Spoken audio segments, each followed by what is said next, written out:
Hello people, this is Ryder here with a review of the Power Rangers 2017 movie, Basic Action Figures, or Basic Action Heroes.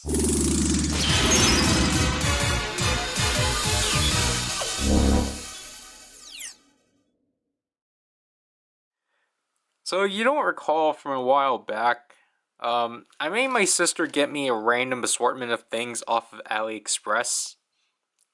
And this was one of the things. But because of this one just being really intriguing, and also because of the fact it's Power Rangers 30th anniversary, I thought, why not? Let's cover these. So, as you can see from here, they're in this, they're just in this bag. Just hugging each other. And basically, this has literally been heated, which is really interesting. Which is why I wanted to film this portion before actually getting into it. But as you can see, from here, you can see more in the actual unboxing, but you can just tell that they're individually packed. They're individually packed, like so, and it's just so weird. So here they are, out of their bags. So as you can see, some of them aren't in the greatest. Trini and Jason are struggling to stand. Anyways, we'll go in Ranger order. So here we are with the Red Ranger, and as you can see from here, this mold is very familiar, I think, to the 2017 figures. I think for the most part, they got almost everything down. Obviously, some things are just simplified and obviously just not in a as great plastic quality. As you can see, half of his face is very scuffed up, but other than that, it's all there. Everything that's necessary and such. Basically, all the paint is on the body and not on the arms. So the arms are basically really bare. But for what they have on the body, it's pretty fine. And it's not on the legs either. And again, as you can tell, it's just very scuffed. It's not very it's just all very out of place and such. And again, there's the back. Here's the button for the gimmick. And yeah, so articulation is basically the same for all of these guys, all these Rangers. So they have a 360 head articulation on a ball joint. You can rotate the arm all the way. You can't move it up, but you can bend it 95 degrees, or not 95, 90 degree angle. You can kick forward. You can't kick to the side. You can try bending. It's kind of tight when you actually hit down here. And this one looks really weird. See, the weird thing is that, so you can see how bent this one is, but it actually bends a lot more easier than the actual leg. But yeah, that's basically it for the articulation.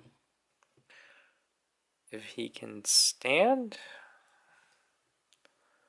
Alright, so comparisons. So here is Toy Spider-Man, which pretty close in scale. This is probably the closest scaling that these figures are at.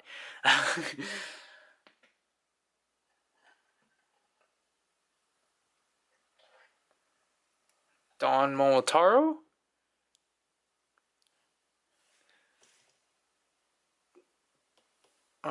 It's about like half an inch off.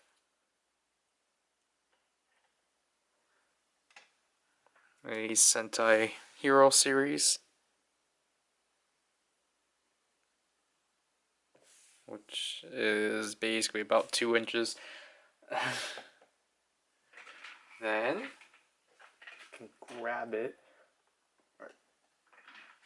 This one won't be fair, but here's a Lightning Collection comparison. So, you know, again, not really fair because he's bending. So,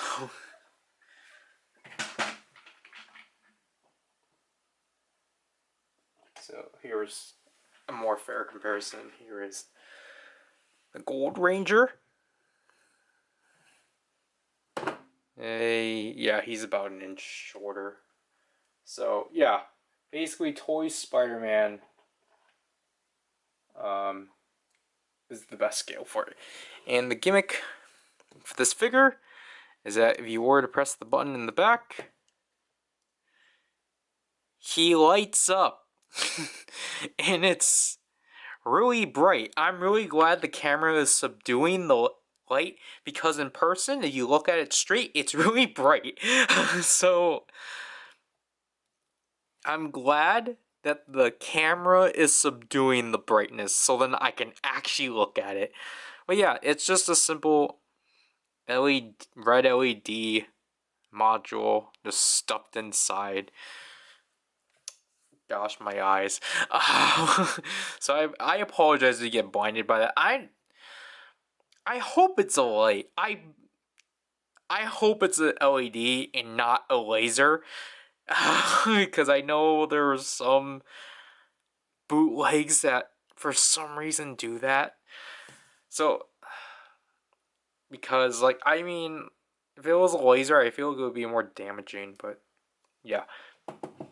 So, next up, we'll. Who's technically next? The Black Ranger? But, yeah, so as you can see from here, he's basically, again, just the same. He does have the same paint applications. It's just that, you know, it's the Black Ranger, and yeah, you can just tell how scuffed he is. And just, you know, how much more warped he is, because his arm is, like, going to come out. And, like, he's, like, so for how warped he is, like, Jason, for the most part, is, like, actually kind of really, he's solid. Like, he's solid. Like, his legs are kind of wobbly, but, like, I mean, like, it's not going to affect his ability to, like, stand, because you just have to, like, push the weight on and such. So then he can, like, limp. Basically just limp and such. But Zach...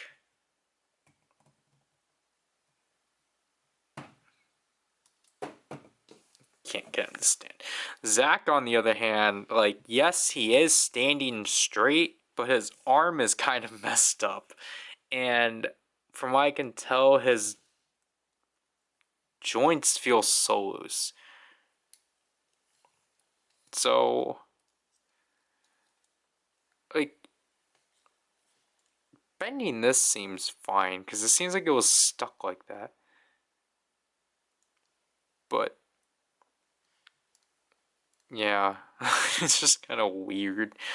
And, like, I find it weird why, like, I don't know, it's like, I don't know what figures these are based off of that, like, the hands are, like, opened. I think these are supposed to be based off of, like, the figures that, like, light up. But, I don't know, it's kind of weird. And, like,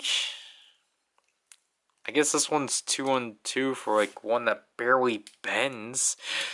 This one, because this one bends, but not this, like. But, yeah, like, he's fine. It's just because he's black, you can see all like the scuff marks and such. And I think he's actually one if we were to do the light gimmick for. Yeah, his is not. I think his always didn't work. Okay, no, you have to really press it in. So there's his light. Obviously, it's just another red LED. You have to like you have to align this button to like the actual switch, which is definitely weird. So like I have to like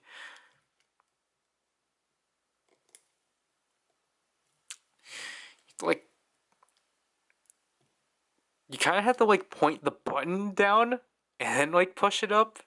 It's really weird. Anyways, the last of the male molds is the Blue Ranger, which I feel like this one's always been kind of my favorite out of the 5. Just because I think it's the most solid, though. Okay, yeah, they're the same. It's just, I don't know. I just feel like basically because of this figure, it doesn't really come out as well, as much, but. So here's Billy. Again, he has the same amount of articulation.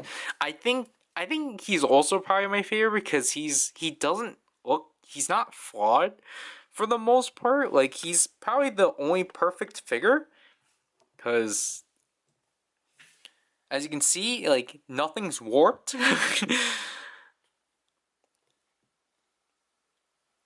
So again, like they actually did change. I think they changed the blue, but I don't know. Like everything's still again the same. This barely again wants to bend. This does. So I don't know. There's just something up with the right or the left legs, and then just I feel like I have probably liked this one more because of Battle for the Grid because I like the additional colors they added to it. But again, if we were to press this button right here, I think it's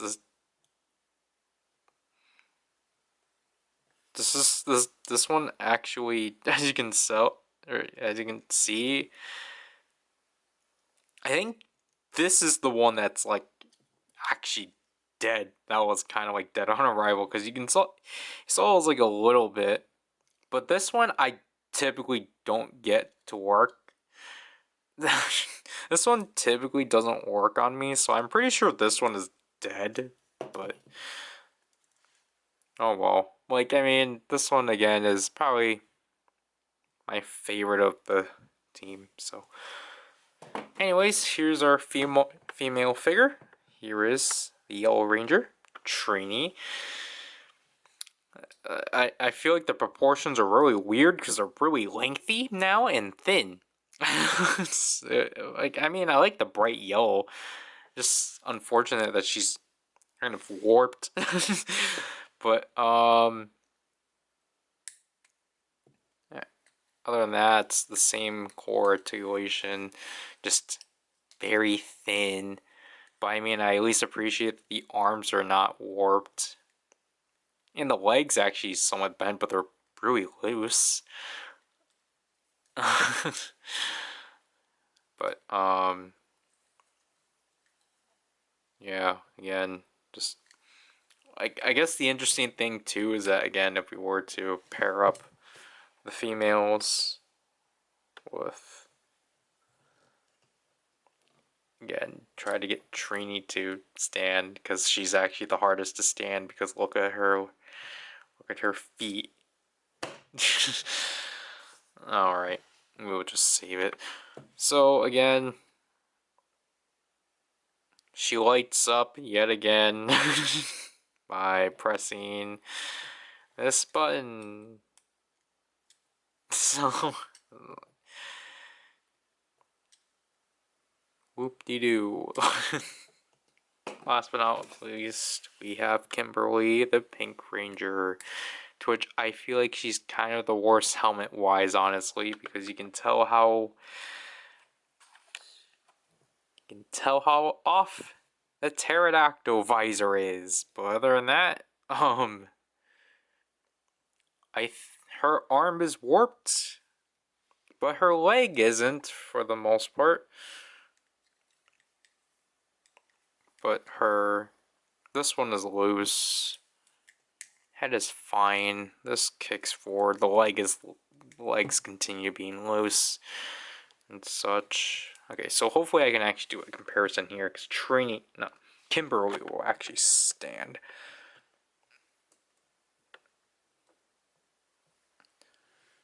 But okay, so if you were to compare this with okay, let's just get yeah. So if you were to compare this with a male figure, as you already saw in the beginning, what's interesting is that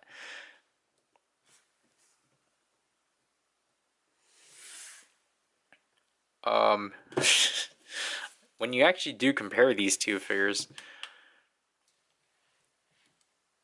like they are the same height,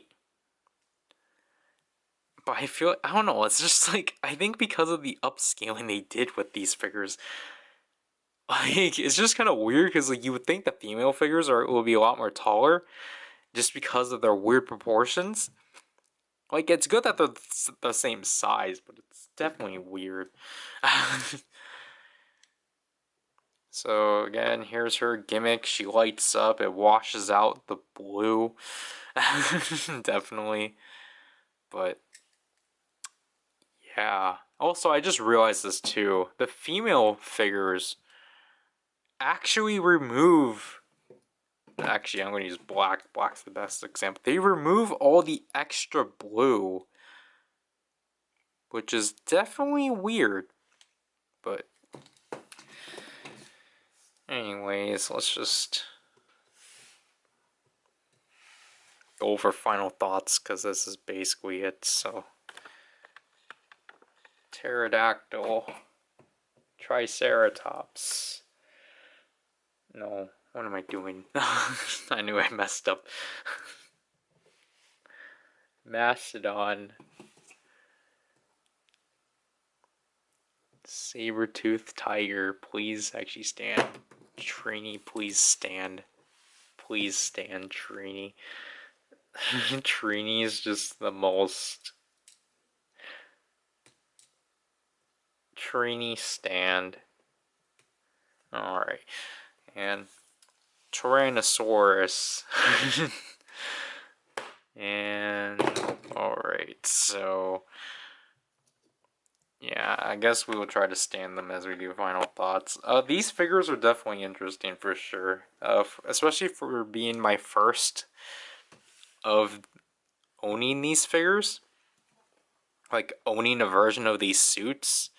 I guess it gives me like somewhat appreciation towards them, but I don't know. I was always kind of like about these suits. Because I just don't like, I guess, how stereotypical they are. Like stereotypical reboot looking they were. Just because it's like, I don't know. It's very, I think what most people would say, Bayformer-Z. But I mean, it's just like, I've always, again, I feel like the only one that, like, they really, like, actually tried to, like, homage the original suit with was Red, at least. Because I feel like Red's, like, the only, like, one that's actually spot on. Everyone else is just, eh. But I mean, I think look-wise, black is probably pretty neat. So like how the colors come out. But blue is definitely the most stable figure out of this lot and such. And obviously, speaking of this, my sister got this for me off of AliExpress. She got them because she thought they looked funny. I don't recall the price for this set, obviously because I told her just to randomly get me whatever off of AliExpress, but yeah. So if you want, I think you're just gonna have to search through AliExpress for these things, basically. But other than that, like, they're definitely interesting figures for sure. And it's always fun just to have more knockoff toys and such because I was like, when this movie was around, I was very hesitant about like actually buying into the toy line because like I originally wanted to buy into. I originally wanted to get like the Power Morpher and like the Power Sword, but then I was just very hesitant about it because like you know I had such a weird relationship with this movie because like I went from like I've always kind of went in between of like not really caring for it and then like being like somewhat excited for it. And then it's just yeah, like I just have a weird relationship with this movie, which by the end of the day, when we actually did see it via torrent, um, we just thought it was fine. But that all I had to do with this review. This is Ryder. I'll leave people, even though this is in September. Happy 30th anniversary, Power Rangers.